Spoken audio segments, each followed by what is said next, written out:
So first of all, let's all look around. All of you present. You're among the core, you're the catalyst, you're the can-do people of Connersville that continue to make this community great. She has been for over 200 years now. So I want you to all give yourselves a big round of applause to start off.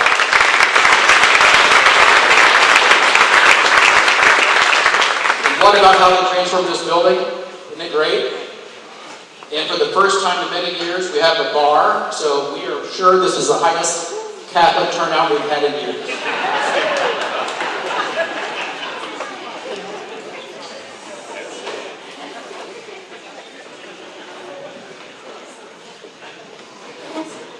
Along with being a proud citizen of Connersville, with equal pride, we're blessed to be citizens of the United States. So Stacy Ware will share her beautiful voice by singing our national anthem. And then Father Bob Mazzola is going to unite us in prayer with the invocation. Stacy. You go, girl.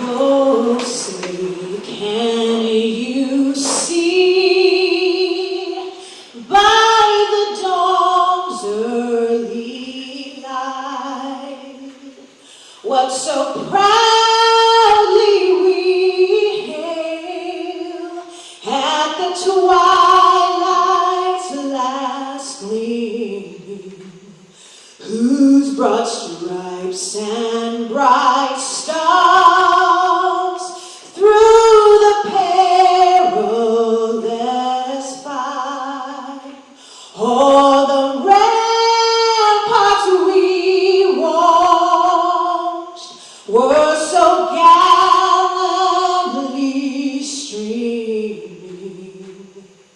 and the rockets red glare, the bombs bursting in air gave proof through the night that our flag was still there. Oh, say does that star-spangled banner yet wave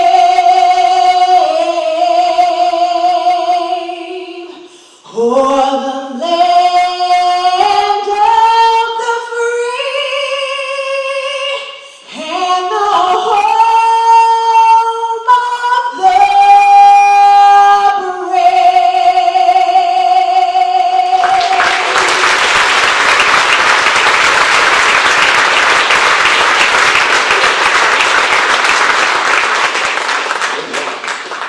Where's Father Bob?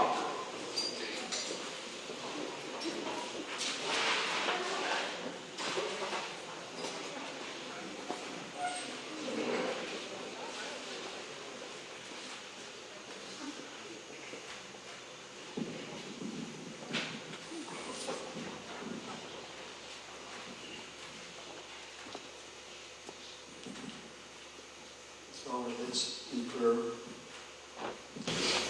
Good and gracious God, Father of all of us, in this wonderful city where we've spent our lives, we ask your blessing upon all who've come, all those who are symbolic of the many good things that happen here in the city. Give us the strength to plan for the coming years so we can keep Connersville and Fayette County very much alive. Help us to look to you often for the strength we need and for the healing that it takes to keep the city going. Bless the food we're about to eat, and bless those who don't have anything to eat this evening. And bless our guest, Josh, when he comes. This we ask in Christ's name. Amen. It is just great to see you here tonight. I just want to say a few special welcomes. We do have in the room some of our elected officials from our community. And I just want to recognize them for making the effort to be out here, to be with our business organizations, and to just stay connected and keep those relationships going. I know we do have with us tonight Councilman Dale Strong, we have Councilman Jim Wolf, we have Commissioner Frank Jackson, we also have our County Councilman Mike Wenta, we have our Circuit Court Judge, the Honorable Beth Butch, we have our Superior Court Judge, the Honorable Paul Freed, we have our County Clerk, Melinda Sudoff, County Recorder Ruth Nutty, and our County Treasurer, Mary Hires. Did I miss anybody tonight? I think we got all of our elected officials, and I just wanted to say thank you. Let's thank them for being here and joining us this evening.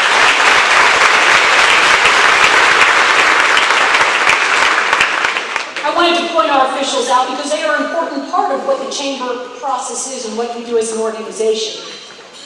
First of all, what are we? The Chamber is a business advocacy organization. The Chamber of Commerce provides opportunities for its membership to network, expand, and be successful. When that happens, businesses can make a positive impact on the community. There's 4 key areas of advocacy with the Chamber of Commerce that I just want to touch on as far as what I believe our mission, our goal is in moving forward in this new year. First of all, we need to bring to our businesses the opportunity to partner with our Small Business Administration and with the ISBDC, which is the Indiana Small Business Development Corporation.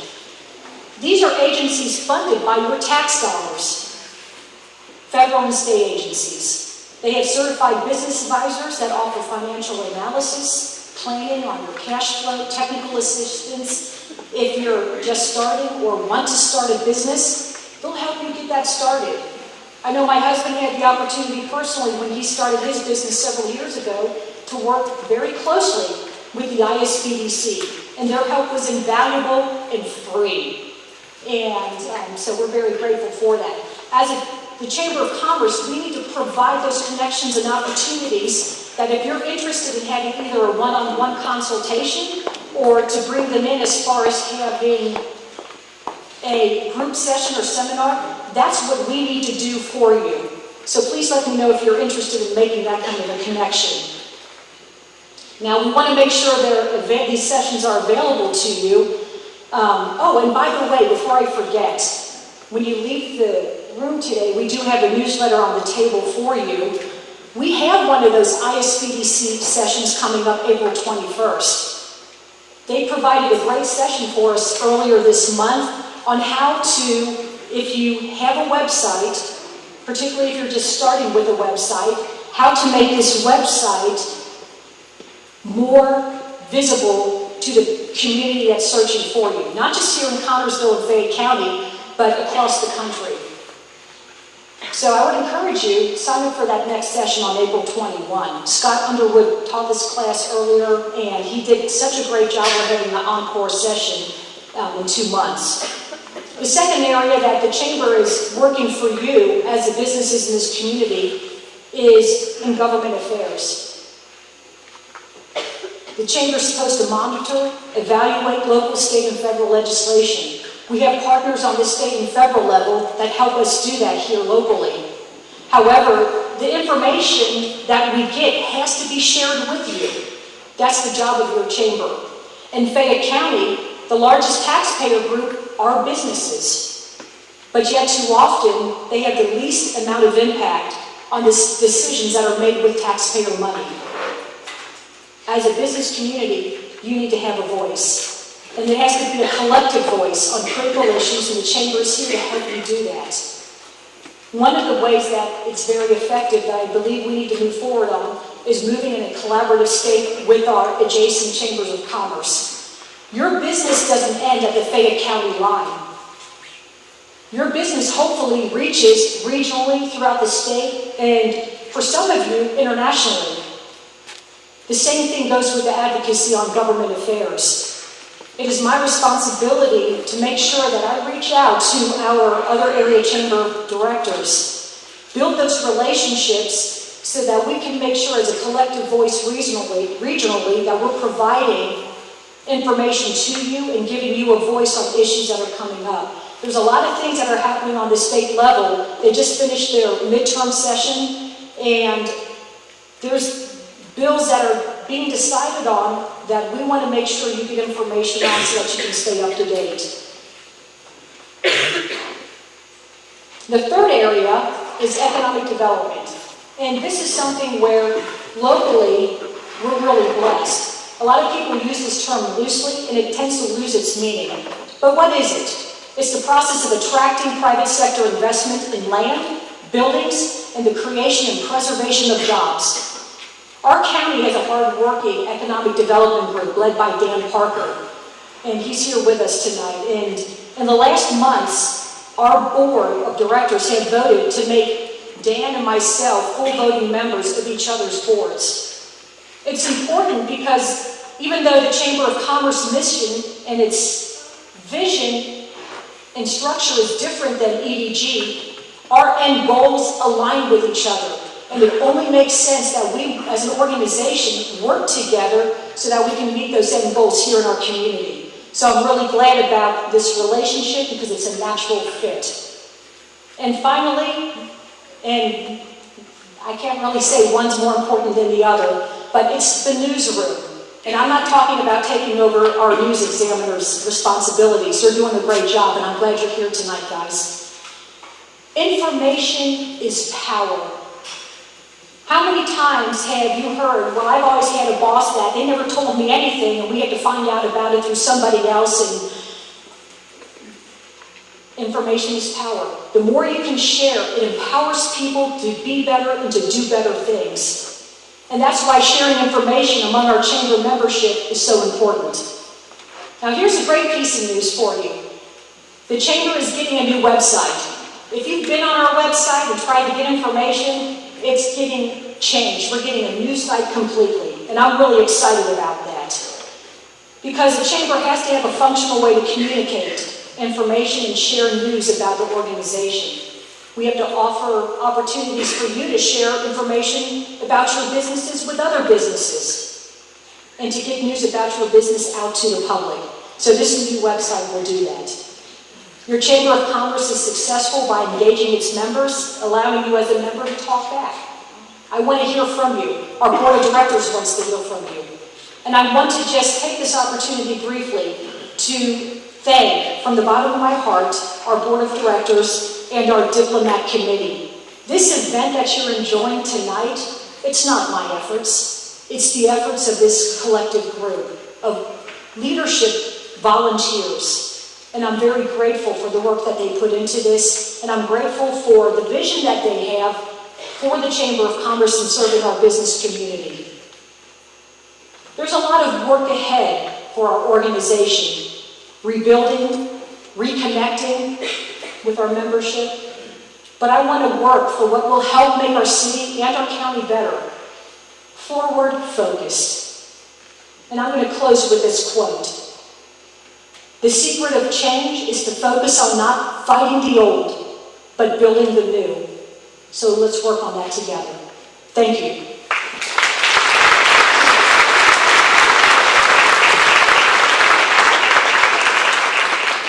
It's my very distinct privilege to invite someone who I just consider to be an incredible person, a very elegant and graceful lady, and a very smart businesswoman on top of that. Her name is Krista Gibson, and she was the outgoing president and chairwoman of the board of directors for the chamber. Would you please join me, Krista?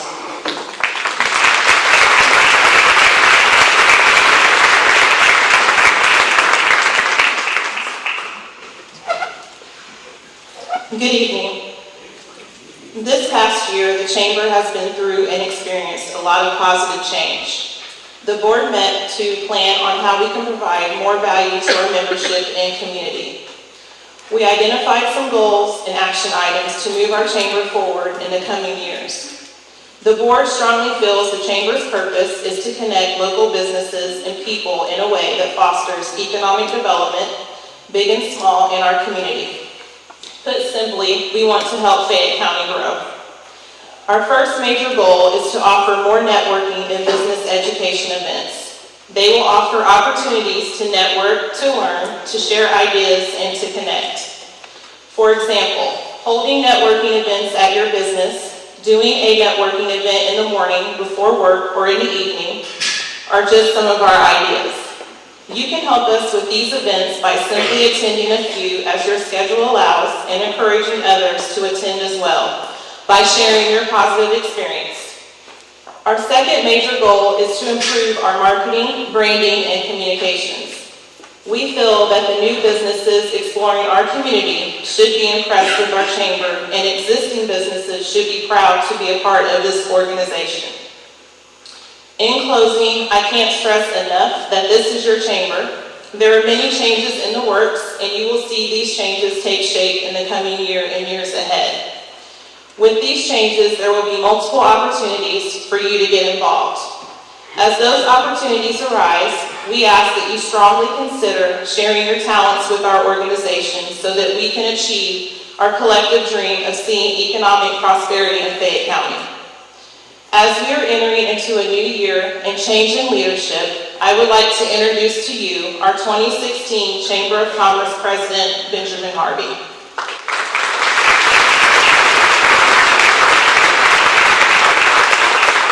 Thank you, Krista. Thank all of you for coming tonight and supporting this organization. It's nice to be part of such a positive group of people for Connersville. I think I speak on behalf of the board and the diplomats when I say that we're really proud to serve this chamber and you, its members, and then to work collectively towards the goals that we've set forth. Again, to reiterate what Krista and Gertrude have said tonight, we strongly encourage you to get involved in this organization through planned subcommittees in areas such as networking, education, business strengthening, and local government policy. In my business, we often use a disclosure, and in part it says, past performance is no indication of future results. And I thought that that was really important to say tonight, because we as a board, under new executive leadership with Gertrude, we're looking to change the status quo, not just with our organization, but with our community. We want to provide a voice for our business community and local and state government. We want to help foster economic growth in our community by initiating collaboration between educators and business leaders, by bringing business people together through networking events to foster more business to business and business to individual types of enterprises. It was alarming to me at a recent regional economic development event how many services in our region are provided to businesses and individuals from outside of our region. Creating jobs in our community does not have to come from some major employer deciding to relocate here. In fact, I believe that creating and retaining jobs in our community can be accomplished by first looking within our community for the services and products that we need as individuals and as business leaders. I challenge everyone here, but especially the business leaders in our community, with two things in 2016 and beyond. First, I challenge you to look at what kind of services you're utilizing in your businesses and ask yourself, have you given a local business within our region the opportunity to meet those needs for you? Second, I challenge you to get involved in this chamber. It is your chamber, and quite honestly, we need all hands on deck to move Fayette County forward economically. Again, thank you for coming tonight. We sincerely appreciate your continued support of our chamber.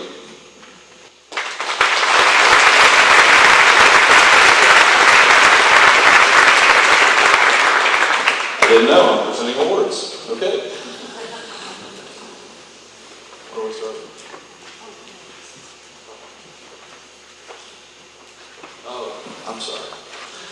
We want to present Krista an award for her service and dedication to our organization last year as president and being a great leader for our organization. So, Krista, thank you.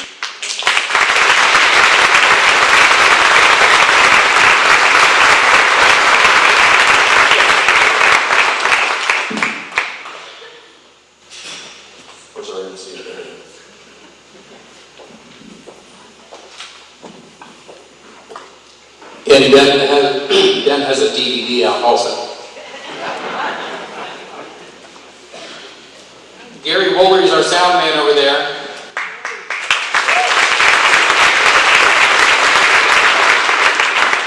You can watch Gary in Backstage Pass on most weekends somewhere. But now I'm going to introduce the main event here. But I got to start this way. FCN Bank has been a part of our community for years. This year they're making their footprint even bigger in our downtown by building a beautiful new bank at Third and Central. FCN Bank is also the sponsor for our very special guest, Josh Lyle. Can I say that right? I asked Tom what FCN stands for, and he kind of stumbled about a bit, and he said it means for Connersville Now, which is what we all need to be. So may I introduce Tom Horninger. He said he'd answer anything, that's why I said. Okay, it's all yours. Thank you. Before I introduce our speaker, on behalf of everyone at FCN Bank, we would like to express our sincere gratitude to the city leaders, business leaders, and the community for the support and the encouragement of our move and the investment we're making in Connersville. We're excited. Carol and her staff are ready to go. I think we're looking at an opening of the branch sometime in April, and that means Carol will be cleaning the place up and getting it ready for business. And we're looking forward to serving Connersville and the Fayette community in our new location. So, without further delay, I have the distinct privilege of introducing Marine Corporal Josh Balata. And I also had the privilege of meeting him 2 years ago and listening to him speak. And I know everybody's probably taken a peek in the program tonight and looked at his bio. And it's impressive. But it is not as compelling and it is not as powerful as probably what you're going to hear in the next few minutes. His story is powerful. And what makes it so is he's one of us. Josh was raised about an hour from here in Greenfield, Indiana. His parents probably taught him the same morals and lessons and ethics as our parents. He probably grew up in a house like ours, went to a school like ours. He's a Hoosier through and through. And after you hear his story, when you think you're having a bad day, understand that Hoosiers, hard-working people, can overcome a lot and tackle challenges and obstacles they get in front of them. So without further delay, let's welcome to the stage our neighbor and fellow Hoosier, Josh Balata.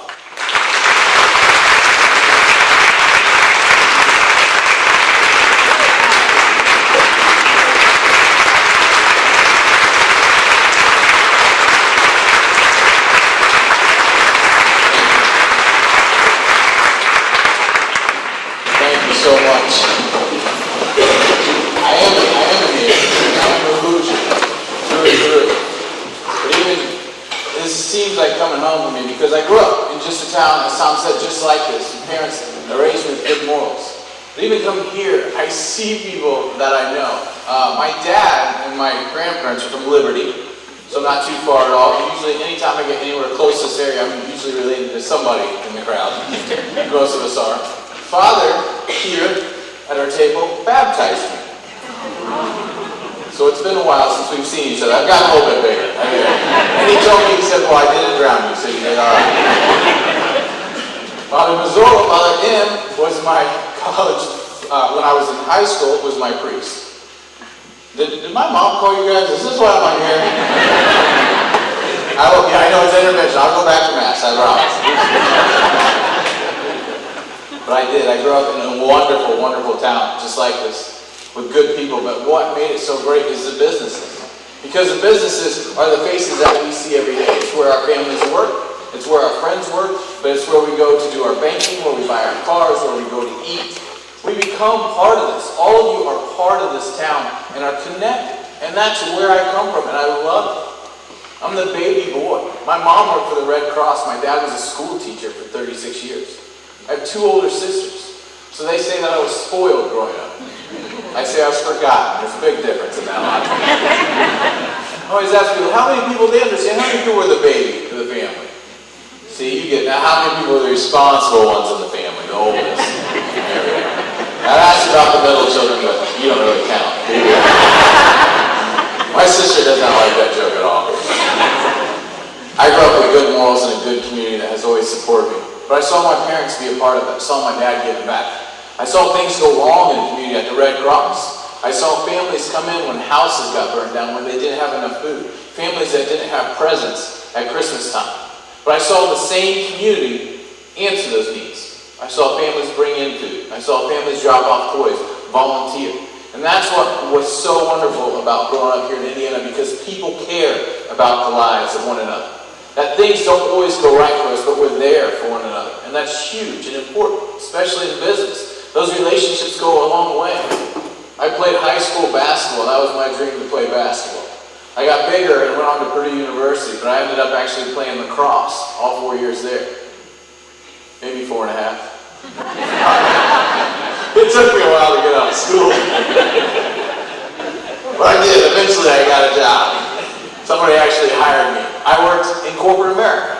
I got a job, a great job, Conseco Insurance in Carmel, Indiana. Age 22, I was a corporate recruiter for that company. And it was well doing. I was in the business world, but every day I woke up with that fire in my belly. That 22 at my first job, I just wanted to give everything I could. I wanted to affect the people. I wanted to have a great attitude to affect my employees, my coworkers, my supervisors, the people I was hiring. Even the people I didn't hire, I wanted to be respectful of them, because I knew it snowballed into how many people I would affect. 3 weeks after I started my first corporate American job is when Conseco filed bankruptcy. Now, I'm not putting that on me. I didn't bring the company down. There are other things going on. But I knew that life was going to be difficult. There were hard times. Business, as you all know, there's ups and there's downs. There's good things, there's bad things. But I didn't want to change my attitude. I was still very respectful. I still wanted to have that same fire every morning and go into work and change things. And be very honest about people, the opportunities that we had, the situation that we were going through. But one day I was driving to work around Indianapolis and I got stuck in traffic and my phone rang. This is a good friend of mine, Annie. She said, hey, you need to turn on the radio. So I turned on the radio and listened to the events of 9/11 start to unfold. I quickly got to work. I turned on the television at Conseco and I watched that horrific day take place. And I remember it was unbelievable what it did to this country, how we changed things, but I just remember the emotions. But I remember that night I couldn't wait to get back to my community, to go back home, where we gathered in churches, people prayed, and we were just surrounded by friends and family who we had always known. That was where it was. That was the comfort of being from a town like this. But also I knew something was going on inside of me. I was a big kid physically. I knew I could serve in the military. Mentally, I believed in it. My father had been an F-4 pilot in the Marine Corps. My grandfather had actually served in Northern Africa in World War II. My grandfather had 4 brothers. All 5 of them were deployed at the exact same time during World War II. 4 of them were shot and injured. Thankfully, they all survived. My grandfather was actually shot in the left arm. He said he remembers going down on the battlefield. One of his own men came, picked him up, and carried him to safety. He said when he awoke from his injuries, he could hear Amazing Grace being played on the bagpipes. He said, I knew I was in heaven. He said, then I heard my sergeant's voice. There was no way that man had made it. These are the kind of stories that I grew up with. I grew up with wonderful grandparents. A grandfather, my father who had served, an uncle who had served, but still had been part of our communities after they got done. And I knew they were very proud of that moment in their life, but I continued to give back. And I thought, this is just something I could do. Like I said, if it wasn't going to be me, someone else would fill those shoes. So in 2003, after a lot of deliberation, a lot of talking, I decided it was time. And I walked into the recruiting office, I took the oath, and signed up to become a United States Marine. In 2004, at the age of 27, they sent me to boot camp. And I quickly realized at 27, is not young to go to boot camp. I was not one of the oldest, I was the oldest by far. 8, 9, 10 years older than these kids. And that's what I call them. They're 17 to 18 years old, and I thought, I won't connect with these guys. There's no possible way. I was 10 years older, I thought I was a lot more mature. But when I started to realize that these guys were going to be responsible for me, for my life, and I was going to be responsible for them. But I have to also honor the commitment they had made at such a younger age. That they were willing to risk the exact same thing, they had signed the exact same paperwork, they had taken the same oath that I had. So we figured it out.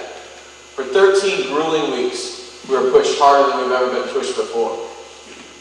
We were just talking, and I had drill instructors constantly in my face, but luckily I'd gone to Catholic school, and the nuns have kind of prepared me for this. But it was grueling, it was difficult, but we made it. 13 weeks passed, and I became a Marine. And I was proud of that day. I remember I was out in San Diego on graduation day. We were standing in our dress uniforms, all of us out there graduating. And the parents, I could see my mom and dad sitting in the bleachers. And I hadn't seen them in 13 weeks. And I remember just making eye contact, I thought, with my mom and seeing my dad. I was just so happy. I just wanted them to dismiss us. So that we could finally, I could see them, I could go run to them and give them hugs. Finally, they called the last dismissal. I took a step back, and the parents started filing out of the bleachers. And I could see my mom and dad getting closer and closer. And I could tell that there was getting a knot in my throat. My eyes were starting to well up a little bit, and I was just trying to hold it together. And my mom was about 5 feet from it. She kept coming, and she walked right past me. Because at boot camp, we all look exactly the same. I was like, Mom. It took away from the moment a little bit. Then I gave them the biggest hugs. I remember going home after boot camp, because I had 10 days off, and I remember going back in my hometown. And to see the people that I'd seen my whole life growing up, and the encouragement that I received. Because when you do have that in our hometown, when you grow up in a town like this, people know when things happen to other people, people know about your lives, and it's a wonderful, wonderful thing. And they're all so supportive. But they'd also know that I made a decision on what I wanted to do in the Marine Corps. I joined the infantry. I'd always been called to do that. I wanted to be on the front line, the grunts. So I did 9 more weeks of infantry rifleman school. You learn a lot more about tactics of war, how to deal with people. And in September, I came back home after infantry school out of Terre Haute. There's a small infantry unit there that we would participate in 2 weeks in the summer, a week in the month training, and then I went back to my job at Banquet. So I was doing these 2 jobs back and forth. But I remember January of 2006 arrived, and I received a phone call late one night. And it was my sergeant. And he said, Blau, we've been activated. It's time, we're going to head over. And he knew what that meant to me. He knew I'd be excited about it. He knew I'd be thrilled about it, but I'd be nervous. He was smart enough to know there was emotions tied to that. But he said, Blau, just know that your family, your friends, your girlfriend, there's emotions tied to that for them as well. Just let them have it. Deal with it. But just do what you've always done. Just work hard and enjoy your life. So for the next couple weeks, that's what we did. We had some hard conversations, some tears, but a lot of laughs. A lot of good times, a lot of more encouragement from my hometown. People wishing me well, saying they'd be praying for me. Those kind of things are just what you need when you're getting ready to do that. But we train. We go back to California for 6 more months, preparing in the Mojave Desert, train in big mock cities. We have city blocks that we prepare to do what we're about to do.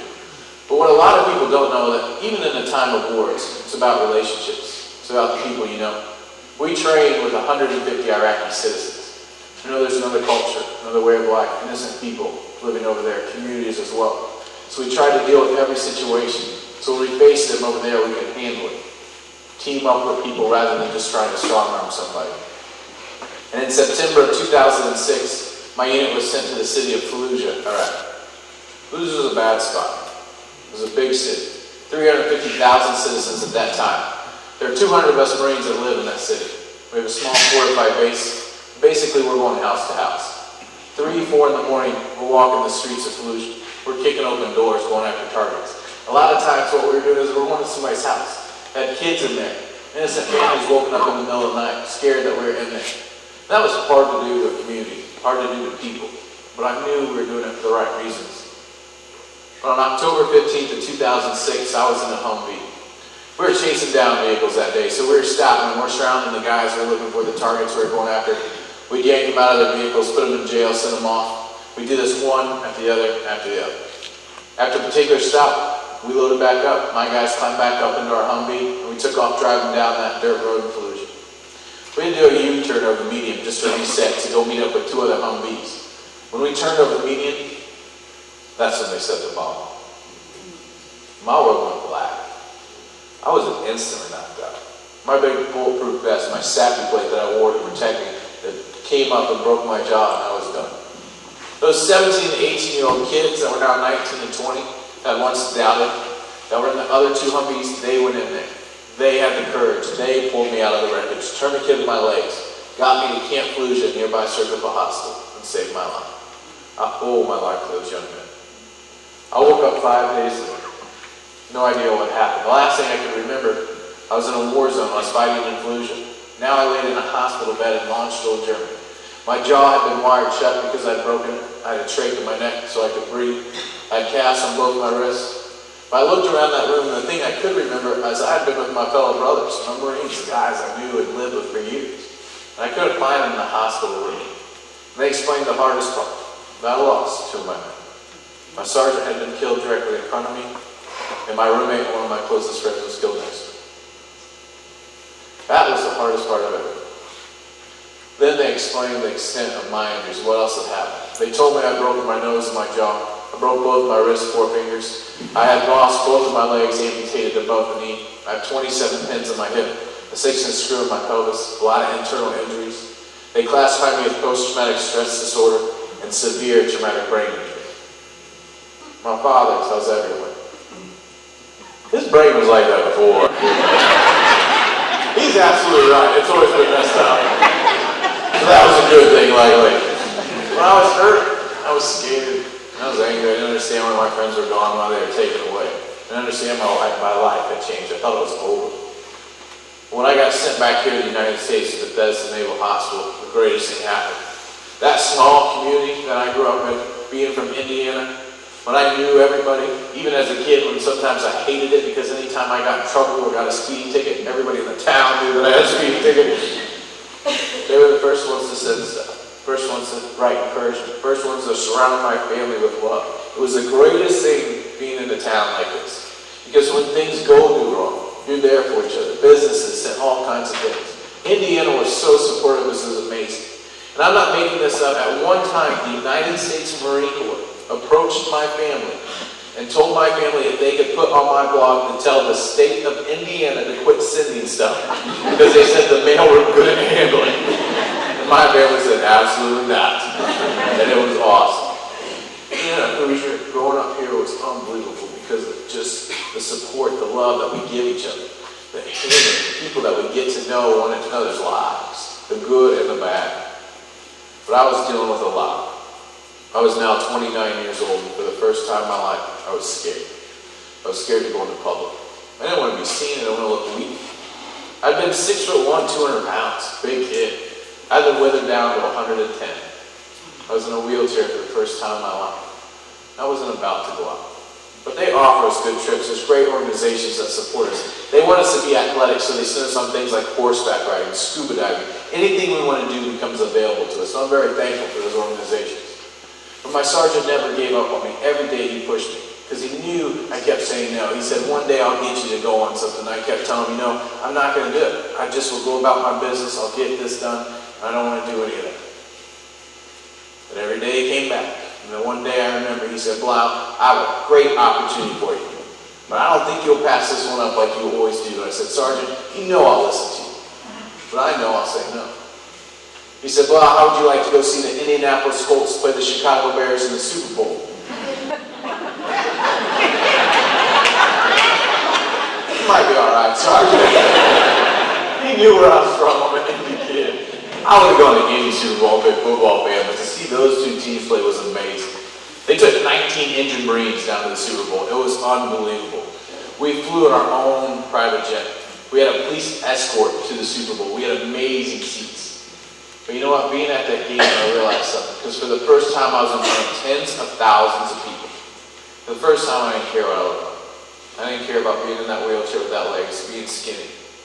What I cared about is who I'd been raised to be, by the people in my community, the support that I received from my mother, my father, my siblings. my teachers, the business owners, everyone around me in my community had always raised me to keep going forward, to fight for what you want, that you'll always have that support. And I knew that's what it was about. And that night, we didn't stay at a 5-star hotel.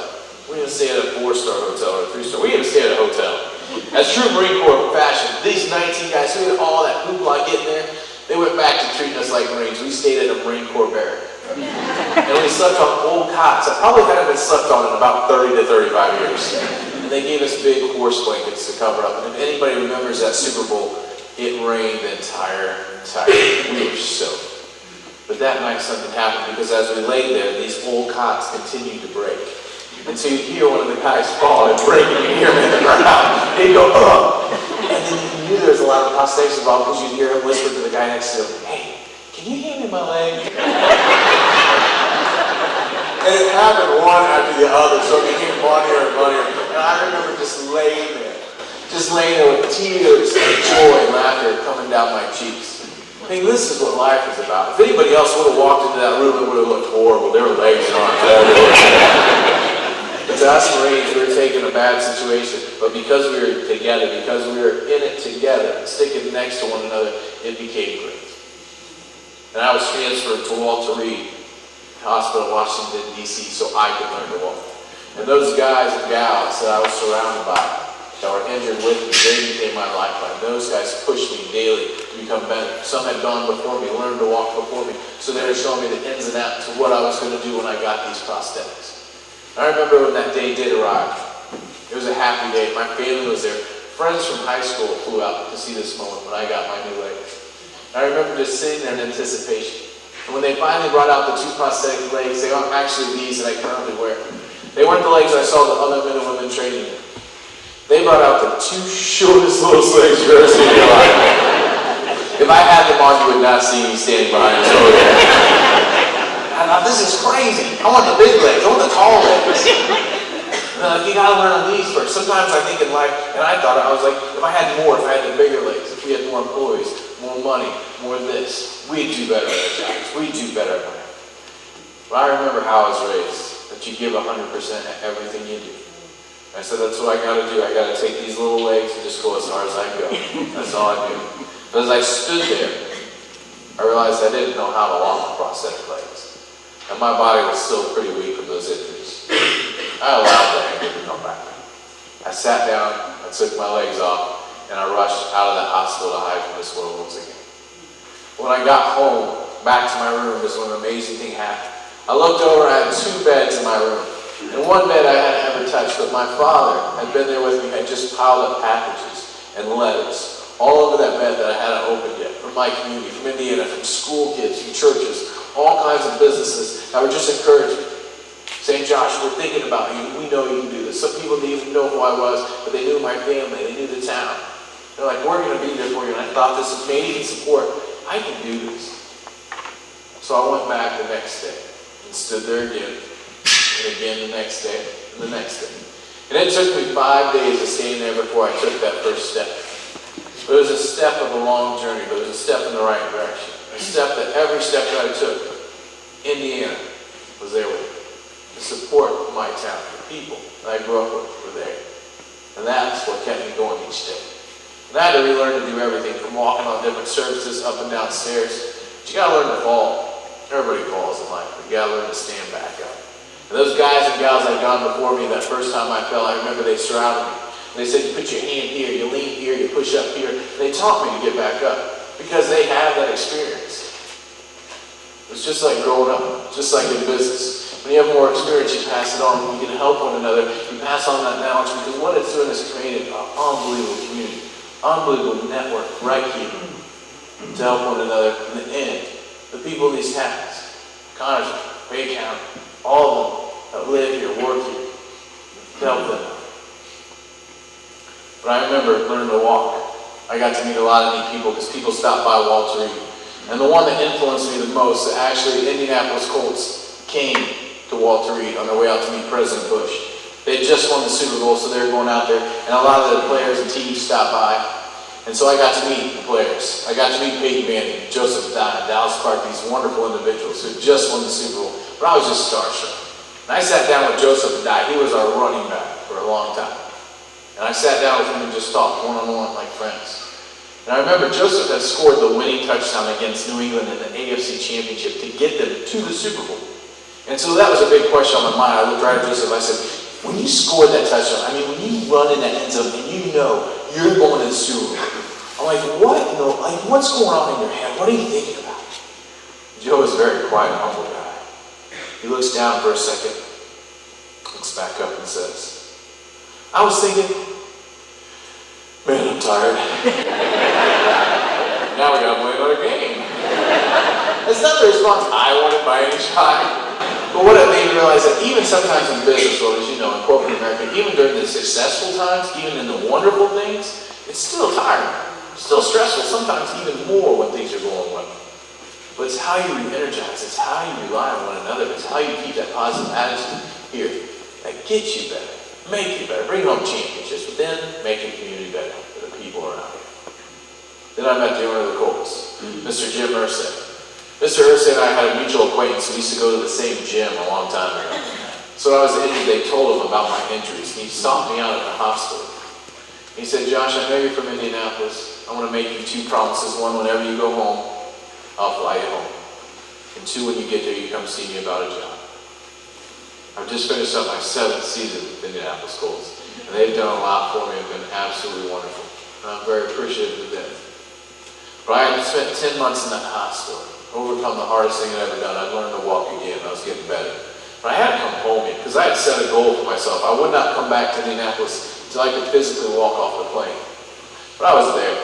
So finally I scheduled this flight. Come back. See some friends and family. As soon as I did that, I had issues. There was just some pain involved. It never hurt to walk before. But as I started to walk, there was just severe pain in both legs.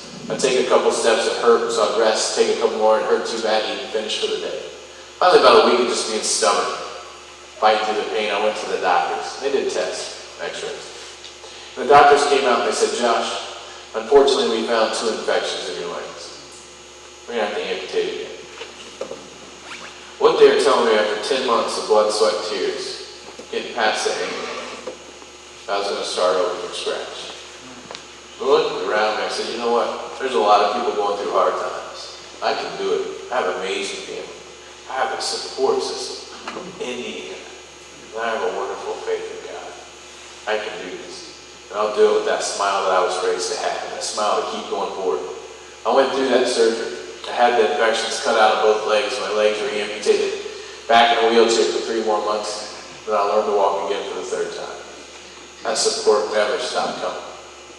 And after 2 years of training to get my body back in shape, I finally came home to Indianapolis. Born and raised. And I called the Indianapolis Colts as soon as that plane landed in Indianapolis. And they brought me in for an interview. They have been great. I interviewed 2 guys. Pete Ward, he's our COO. Townsend Hansen, he was our Senior Vice President of Marketing. He was a strength and conditioning guy. He's been with the Colts for a long time. Now he works for Dean, another great organization that actually sponsors him as well. They said, Josh, we like you, your work ethic, what you've been through. All those things I've learned from my community.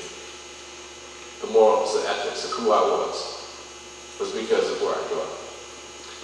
They said, we want to give you this job. We want to hire you here at the Indianapolis Colts. It was one of those moments where things were starting just to go in slow motion. Like in my head, fireworks were going off. It was amazing. I was thinking, I'm going to work for the Indianapolis Colts. Like, this is the coolest thing ever. And Tom said, we want you to do public speaking. The fireworks went away. And I muttered, I hate public speaking. That's not what I wanted to do. My biggest fear when I got hurt was that people were going to stare. People were going to look. And they said, this is what we want you to do for a living, get up in front of people. But I also prayed about it. I said, you know what? I want to show where I come from. I want to show when I was raised right. I am a fighter. I am thankful for the support that I received from my community from Indiana. I said, I'll do it. I'll take this job. I'll figure it out. Tom was a great mentor. My wife at that time was teaching 3rd grade. So I got the brilliant idea to first practice speaking to 3rd graders. They're very critical. One of the greatest things ever done, and I have to tell the story real fast. There was a little 3rd grader, the first classroom I ever spoke in. He was right up front. Usually when I walk into a third grade classroom, they're looking right at the legs, and I'm cool with that. Like they're saying, I'm going to roll my legs and all this stuff. That kid did not look at the legs once. But he had his hand up as soon as I walked in and just started waving. And I'm smart enough to know not to call him that kid. And I told him, I said, I got you. I said, you know what, I'm going to talk for just a little bit. I said, and then I'm going to let you guys ask questions. And I talked the whole time I talked, he had that hand up. Just he never said a word, he wasn't rude, just had the hand up. So finally I got done talking, I let a couple ask questions, and I said, all right. I go, little man, you've been so good, so patient. What do you got for me? He proudly stood up and put his hands down to his side. He's beaming, scared of you. He looked right at me and said, do you wear socks?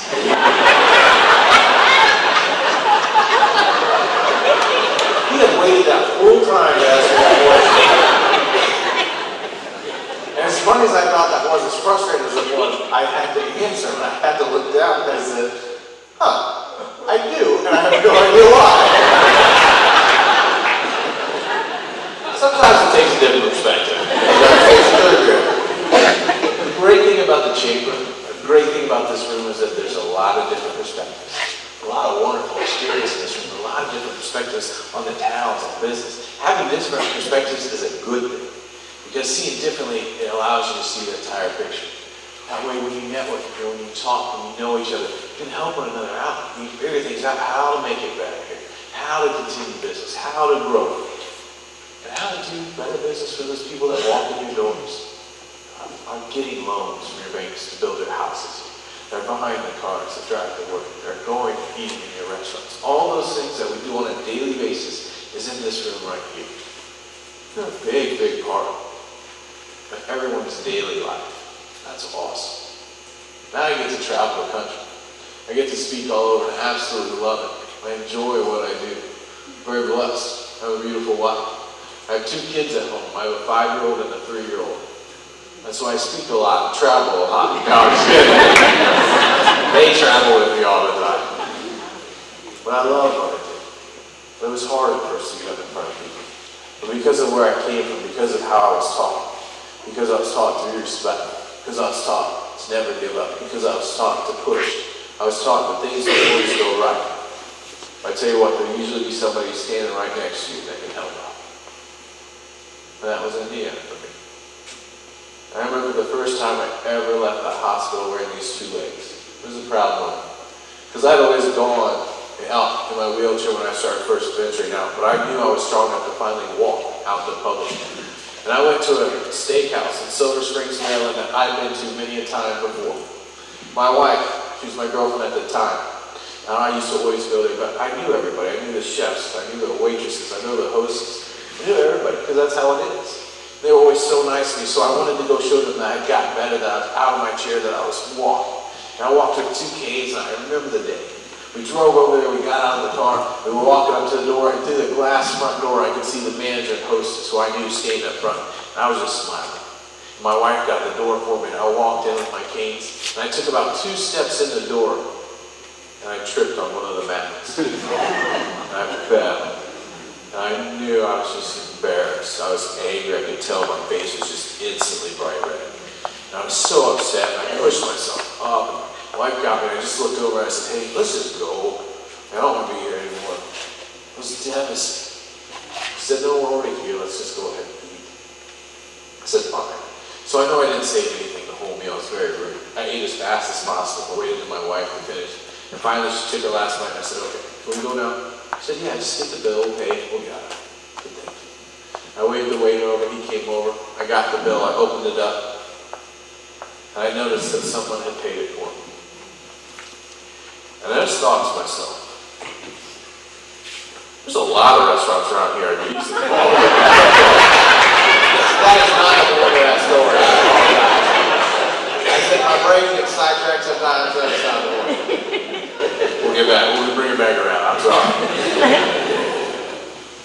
The true point of that story is that someone saw me fall, but they also saw me stand back up. That's what a community does. Sometimes we're surrounded by people that are going through hard times, people that walk through the doors, but we know we can be there to help stand them back up. That's how I stood back up, because of my community, because of Indiana, because because people who knew surrounded my family when they were going through the devastating time. Surrounded them, that's what this is about. That's why it's such a wonderful thing. That the business of daily lives, you get to interact with all these wonderful people. The more we know, the greater it becomes. The harder we work, we know the end result, why we're doing our job. With that fire in that belly, to go to know that it snowballs to who we've been. That simple smile, that simple holding the door for someone goes a long way. That support, I can honestly speak to it. Because growing up with a mother that worked for the Red Cross and for our hospital, and a father that was a school teacher, I saw them give back. I saw them become part of the community. And I always wanted to do that. I wanted to give back. But I never thought I'd have to be the recipient of that. I wouldn't be here today without being that recipient. My town of Indiana coming to my rescue, sending the letters, the encouragement to get me back up on my feet, welcomed me home when I came back to Indiana, allowing me to go out and speak all over this wonderful state, to say thank you to hardworking people that are raising this next generation of this thing. Life is good. It's a blessing. Now I'm very proud of the things that I've done, of where I've gone, of where I've come from. I remember when I first started walking, I wore pants a lot. I covered up my legs. Now I wear shorts all year round. They don't get cold. So exactly.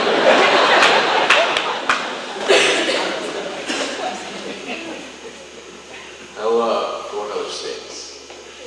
And I know that you're big. I know how close to Cincinnati I am here. I know that. But I travel all over and I always wear cold gear. And it's fun to go to other states and do that. Especially Baltimore. They're still pretty upset about that. But always when I speak out of state, I'll meet my contact in the hotel lobby the night before, and they'll always find me, they'll walk right up to me and say, "Are you Josh?" I say, "Yeah." We'll talk a little bit. And I can see at the moment when it's about to come out of the mouth, because they start looking at the cold gear a little bit more. And then I know it's coming, and they say to me, "You know what? I could spot you, and I knew who you were because of that cold shirt." There's nothing else giving away who I am. I know my legs are gone. I'm okay with it. But I'm okay with it because who I am on the inside. Because how I was raised, where I come from.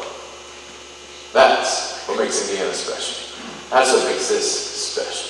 The business of this world, of this town, that runs the daily lives, that interacts with the wonderful people, that gets us through those hard times when those bombs do go off.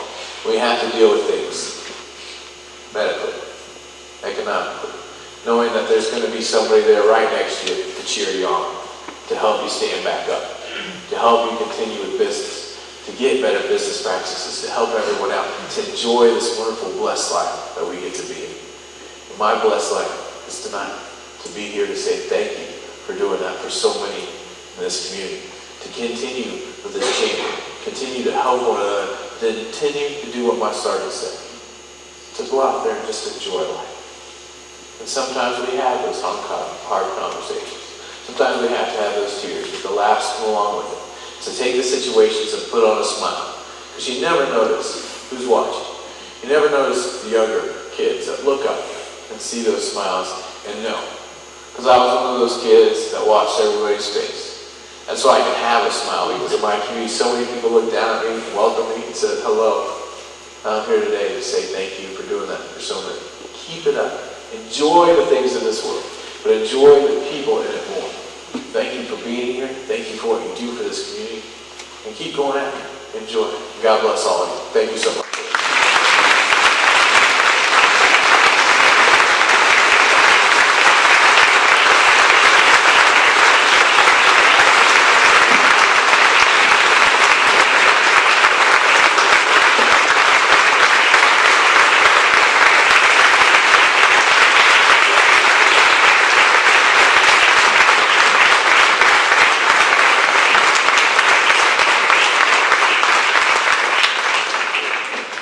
Isn't Josh's story amazing? He's what we call an overcomer. But in green language, I think they say adapt and overcome. In fact, I got to tell you, in preparing for tonight, I read his entire book. Because sometimes you don't finish them. One step at a time. It's a good read, so if you have time, read it. Because if you think you're having one bad day, his words will encourage you. In fact, when I was checking him out, and I need Josh's attention to this, okay? So don't lose me. I was watching some YouTube videos and I discovered that he has very good taste in automobiles. What brand do you drive? I drive a Jeep. A Jeep! I know where I'm getting a super deal on it. There you go!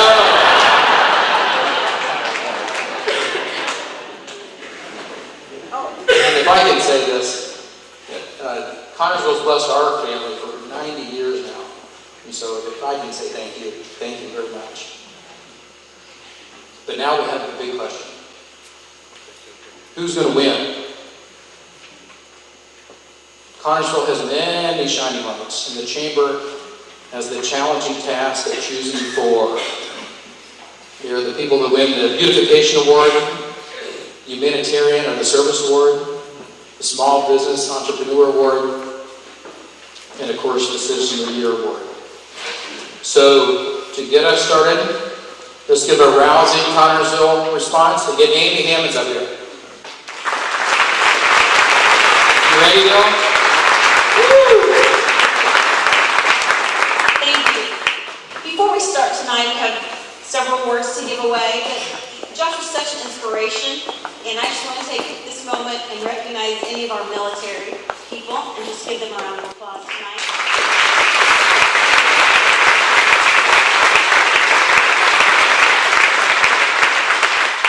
Union Savings and Loan is happy to present the award for beautification. This award is given in recognition of an individual, group, or business who has made an outstanding contribution in the effort of beautifying and raising the image of Connersville, Fayette County aesthetically through efforts in their neighborhoods and throughout the county. Tonight's recipient spent the first part of 2015 renovating their storefront. It was during the winter months, so it took them a little bit longer than what they had expected.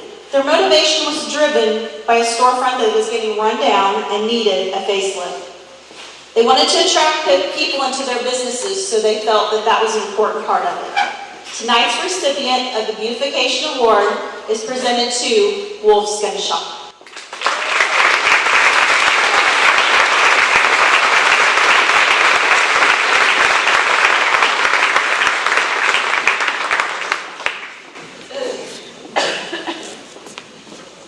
Everybody knows that I've been to the store.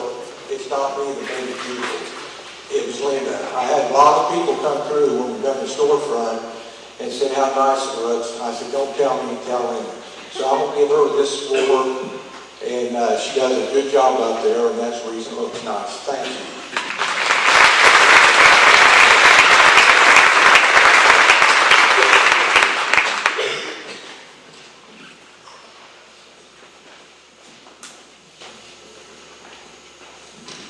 The second award this evening is sponsored by Shirley Brish with American Heritage Realty.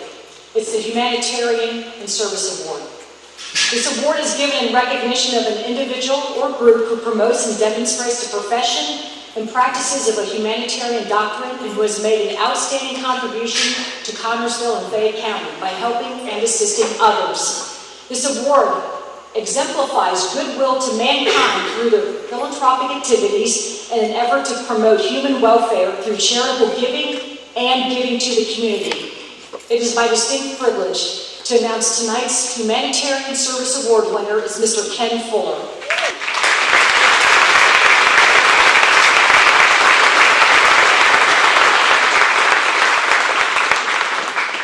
This nomination was given to Ken because he's devoted himself to helping others in need. One nominee said that Ken's devotion to this town and the people in it is above all others.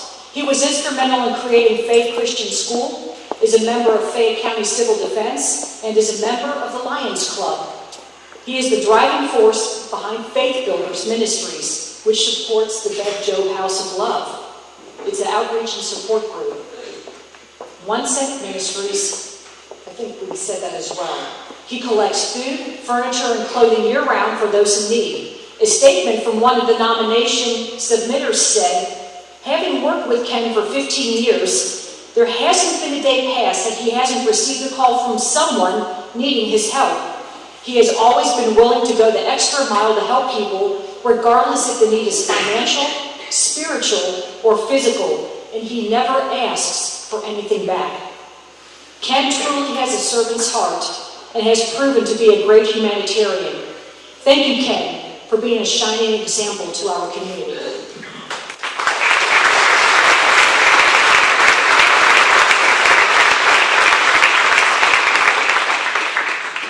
I just want to thank the community.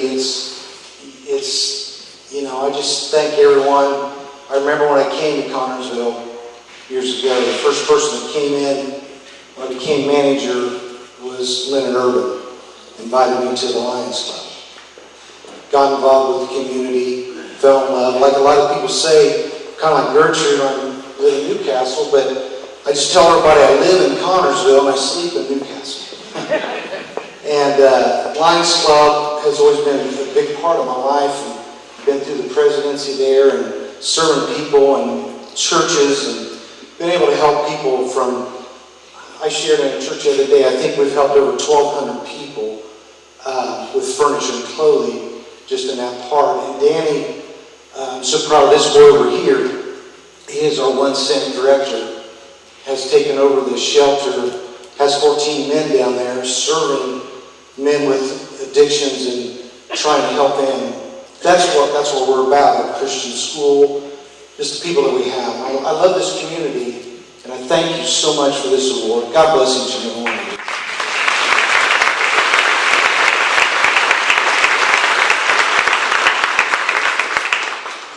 Mr. Harvey?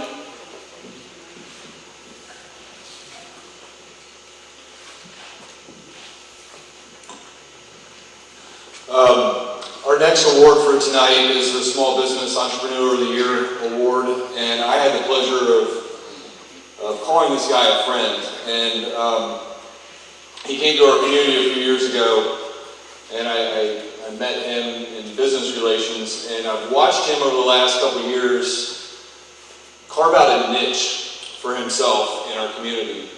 And it's been really inspiring for me to see that, because we need more people like him in our community that can identify needs and go out and meet those. I'm so proud to present this award to Chris Carsey of Caliber Property Management for Small Business Entrepreneur of the Year.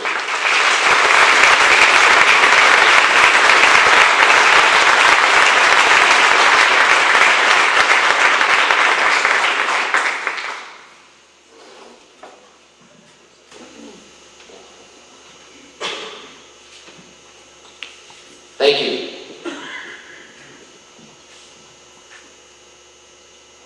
I have some thanks here that I'm going to extend. I want to thank the Chamber of Commerce for putting this on, the City of Connersville. And moved here 3 years ago, and I've met so many wonderful people here. It's really been a pleasure to become a part of the community. And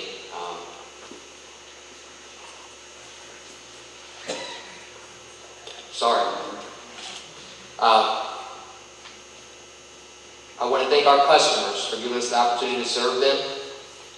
My aunt and Uncle Brian and Deborah for encouraging, supporting, influencing me in many aspects of my life. Brian for always being there to tell me that every time I heard the word no, I was that much closer to a yes. Ben Harvey, who's been a wonderful friend, mentor, and for teaching me that the only way to achieve success is by helping others to achieve it. Mark and Melissa, Union Savings and Loan. It's actually our first customer that wasn't a blood relative. That was huge for me, so thank you.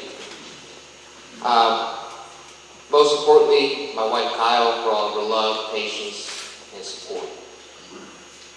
Thank you, and have a good evening.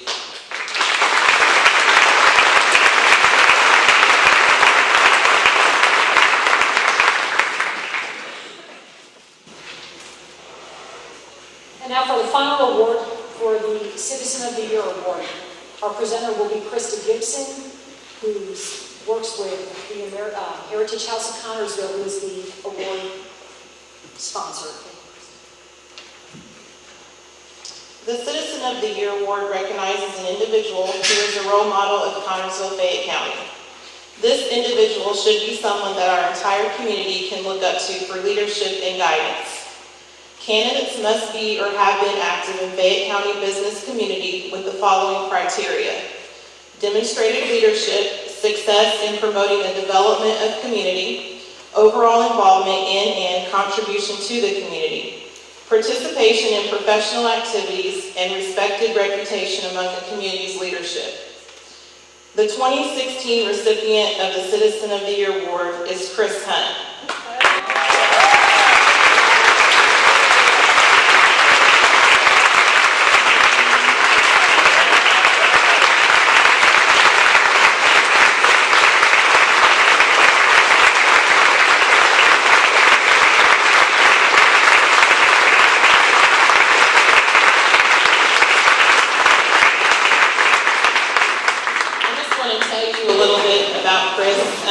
He has more than 34 years experience conducting and supervising a broad range of criminal investigations, but more so in the area of child crime investigation. Chris has helped children in Fayette County as well as the state of Indiana and nationally in child investigations. Chris is a VCS investigator for the Indiana Department of Child Service, responsible for locating adult relatives and siblings. After his retirement from the state police, Chris has worked with the local Connersville Police Department as a coordinator for internet investigations involving exploitation against children. Chris is a 1973 graduate of Connersville High School and a graduate of Vincennes University with a major in criminal justice. He graduated from the Indiana Law Enforcement Academy in 1977. He has been married for 34 and a half years to Cynthia Ann Harris Hunt. They have 3 children and 4 grandchildren. Chris is an active member of Mount Zion Baptist Church, where he serves as chairman of the Deacon Board. Chris serves on various boards: Fayette County Public Library Board of Director, Wernley Youth and Treatment Center Board of Director. He is also a member of the Indiana State Police Alliance, member of the Troopers Benevolent Association, and Fayette County School Board member. Chris has shown commitment to Fayette County through all he has done for the children and citizens. Congratulations, Chris.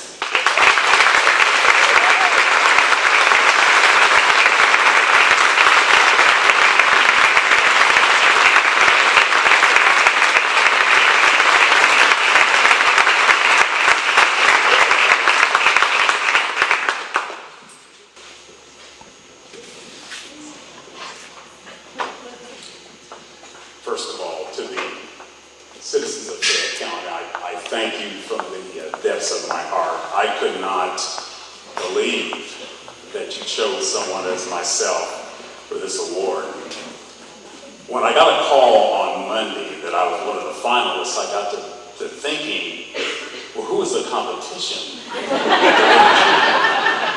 Then I got to look at the list, and I noticed one of the finalists was Felix the Wonder Turtle. So then I knew that I might be able to grasp onto this. And so, but seriously, folks, it is really a joy. This is something I truly don't deserve. But anything that I can truly say that I've done in life, anything that I am, really truly belongs to 3 entities in my life. First of all, anything that I am belongs, I would have to say, because of the love and the grace of my Savior, Jesus Christ.